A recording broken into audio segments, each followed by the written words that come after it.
अहो, आजपासून आपण मित्रासारखं राहायचं, पण मैत्रीत कुठलाच सिक्रेट ठेवायचं नाही.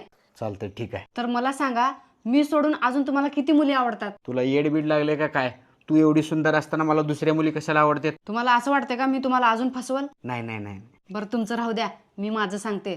तुम्हाला सोडून मला अजून 3 मुलं आवडतात. तू एवढं मोकळ्या मनानं सांगतेस तर माझं पण ऐक. तुला सोडून मला पण दुसऱ्या 3 मुली पसंत आहेत. चालतंय, काय हरकत नाही, ठीक आहे. तुम्ही त्या 3 मुलींच्या नावं लिहा, मी पण लिहिते. चला दाखवा मला. Ladies first. माझ्या मुलांचा बाप, माझ्या बापाचा जावई, माझ्या भावाचा दाजी. दाखवा. तुझी बहीण आरती, वर्गातली मैत्रीण संगीता आणि नवीन शेजारीन. तुम्हाला काय वाटलं मी रागवणार? अजिबात रागवणार नाही. हे सगळे नाव मला जाणून घ्यायचे होते रक्षाबंधनाला राखी बांधायसाठी.